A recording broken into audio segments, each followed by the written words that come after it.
तो नमस्कार साथियों, स्वागत है आपका बिपारा एजुकेशन पर। आज दोस्तों हम हिंदी का एक महत्वपूर्ण टॉपिक जिसे आप सर्वनाम के नाम से जाते हैं उसे हम पूर्ण करने वाले हैं। ठीक, लेकिन साथियों आपको इतना याद होगा कि जब भी आप हिंदी का कोई भी टॉपिक पढ़ते हैं तो सबसे पहले आपको उसकी परिभाषा को पढ़ना होता है ताकि चीजें समझ में आ जाएं। लेकिन दिक्कत क्या आती है कि परिभाषा को आप कितना भी पढ़ लीजिए, चीजें जिस प्रकार से क्लियर होनी चाहिए वो नहीं हो पाती हैं। तो इसलिए साथियों हम केवल आज की वीडियो में केवल परिभाषाओं पर ही आधारित नहीं रहेंगे। हम ये सोचते हुए चलेंगे कि आपको कहां कहां पर परेशानी आ सकती है। तो उसी तरीके से दोस्तों इस वीडियो को बनाया जा रहा है ताकि आप जिंदगी में कभी भी दोबारा आपको सर्वनाम पढ़ने की आवश्यकता नहीं पड़े। ठीक है, तो चैनल को अभी सब्सक्राइब मत कीजिए, पहले दोस्तों थोड़ा सा पढ़ लीजिए, आपको लगे कि कुछ अच्छा हमें समझने को मिला है और जो आपकी परेशानी थी यदि वो दूर हो जाए तब अंत में जाकर के आप चैनल भी सब्सक्राइब कर लेना।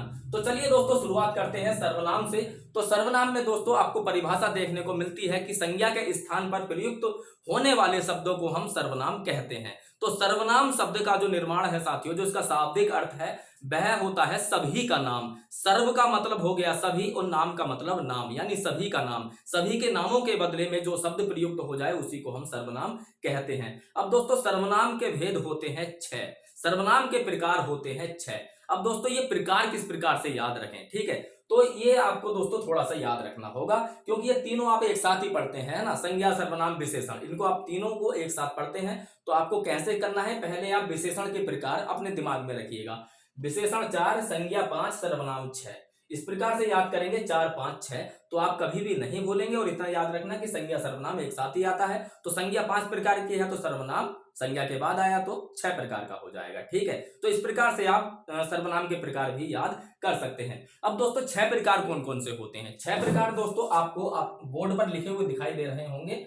अब दोस्तों एक एक बात को ध्यान से समझना, जैसे कि मैंने कहा कि जहां भी आपको परेशानी आती है ये वीडियो देखने के बाद में दोस्तों आपको परेशानी नहीं आने वाली है, ये हमारा अभी से दावा है। देखिए दोस्तों, पहला जो प्रकार होता है पुरुषवाचक सर्वनाम। इसकी परिभाषा किताबों में आपको देखने को मिलती है। जो पुरुषों पुरुषों का मतलब दोस्तों केवल पुरुष नहीं, मतलब स्त्री भी। तो पुरुषों और स्त्री के स्थान पर जो शब्द प्रयोग होते हैं उन्हें हम पुरुषवाचक सर्वनाम कहते हैं। अब पुरुषवाचक सर्वनाम भी साथियों 3 प्रकार के होते हैं, उत्तम पुरुष, मध्यम पुरुष और अन्य पुरुष। अब इनकी परिभाषाएं क्या कहती हैं पहले उसको समझ लेते हैं, फिर मैं आपको ट्रिक बताऊंगा जिससे आप जिंदगी में कभी नहीं भूलेंगे। दोस्तों उत्तम पुरुष की परिभाषा यह कहती है कि लेखक और वक्ता के लिए जो शब्द प्रयुक्त होगा वह उत्तम पुरुष में आएगा। मतलब जो लिखने वाला है या जो बोलने वाला है उसके लिए जो शब्द प्रयुक्त होगा वह उत्तम पुरुष में होगा। श्रोता के लिए मतलब सुनने वाले के लिए जो शब्द प्रयुक्त होगा उसे हम मध्यम पुरुष कहेंगे। और जो दोस्तों वक्ता लेखक यानी कि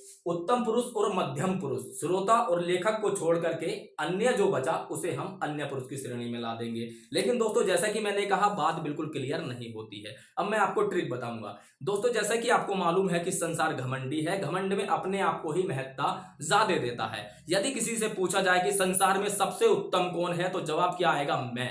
ठीक है, यही जवाब आएगा ना। तो सबसे उत्तम कौन, मैं, और मेरे बाद यानी कि मध्यम कौन, तुम, बाकी कौन बचा, अन्य बचे। तो इस प्रकार से आप इसको याद कर सकते हैं।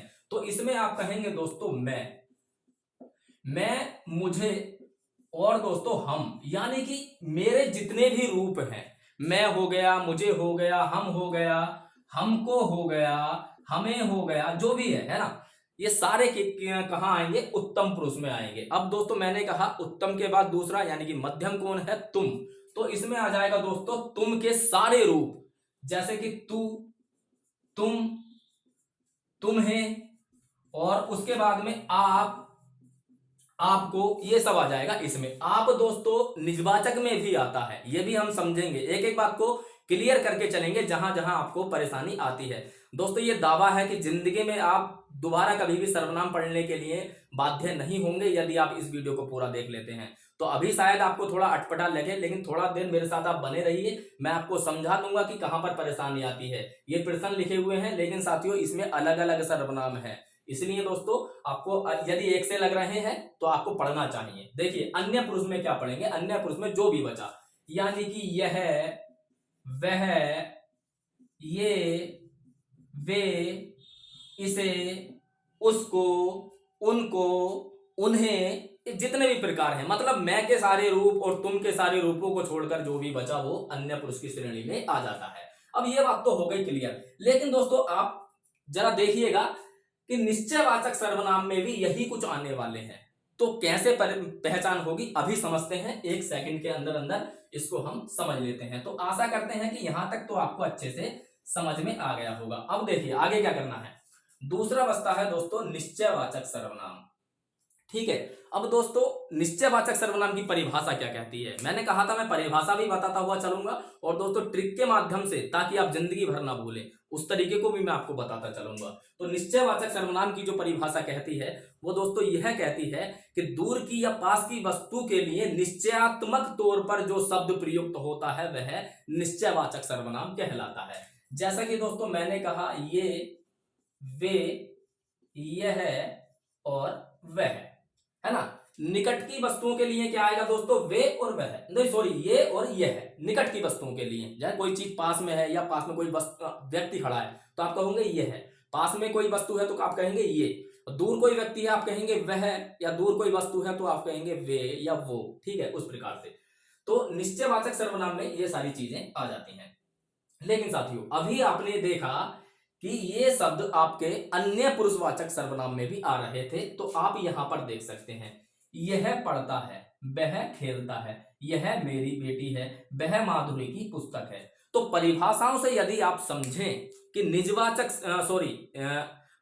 अन्य पुरुष सर्वनाम, यानी कि जो ये था हमारा पुरुषवाचक सर्वनाम में अन्य पुरुष वाला जो था, तो पुरुषवाचक सर्वनाम और निश्चयवाचक सर्वनाम में अंतर आप कैसे कर पाएंगे यदि इस प्रकार से आ जाए तो देखिए साथियों जो परिभाषा कहती है, परिभाषा यह कहती है कि यदि किसी वस्तु या व्यक्ति के इस नाम के स्थान पर जो शब्द आएगा, व्यक्ति के स्थान पर या वस्तु के नाम के स्थान पर जो शब्द आएगा वह होगा पुरुषवाचक, और वह शब्द जो किसी वस्तु या व्यक्ति की ओर को संकेत कर रहा होगा वह कहलाएगा निश्चयवाचक सर्वनाम। यानी संकेत में निश्चयवाचक और नाम के बदले ही अगर आ रहा है तो वह हो जाएगा पुरुषवाचक में भी कौन सा, अन्य पुरुष में। ठीक है, लेकिन साथियों यहां से भी बात आपको क्लियर नहीं हो पाएगी, लेकिन मैं थोड़ा सा समझा देता हूं।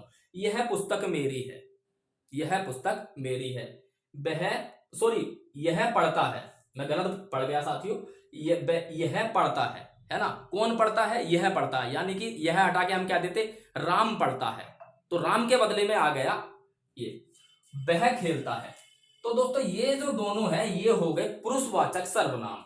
अब ये जो दोनों है ये हो गए साथियों निश्चयवाचक सर्वनाम। अब इसकी पहचान कैसे करें, ट्रिक बता रहा हूं, ध्यान से सुनिएगा, कोई नहीं बताएगा आपको यूट्यूब के इतिहास में। देखिए साथियों, जब भी कभी भी संबंधवाचक कारक के चिन्ह प्रयुक्त हो रहे होंगे, संबंधवाचक कारक के चिन्ह क्या है आप जानते हैं, रारी रे काकी के, ठीक है, काकी के रारी रे। यदि ये शब्द प्रयुक्त हो रहे हैं, ये जो विभक्तियां होती हैं संबंधवाचक कारक की, वो विभक्तियां प्रयुक्त हुई हैं और उसी में दोस्तों सर्वनाम लगा हुआ है तो वह होगा निश्चयवाचक सर्वनाम। और यदि विभक्ति नहीं यूज हुई है संबंध कारक की तो वह होगा पुरुषवाचक सर्वनाम। देखिए साथियों, यह पढ़ता है, वह खेलता है। अब जरा यहां आइए, यह मेरी, री आ गया तो यह हो गया निश्चयवाचक सर्वनाम। यह माधुरी की, काकी के, यानी का की, तो की आ गया।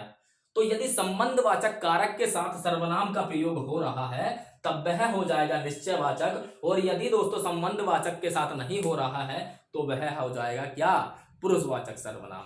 इतना अंतर आप अब कर पा रहे होंगे, ठीक है, यदि आपने ढंग से सुना है तो।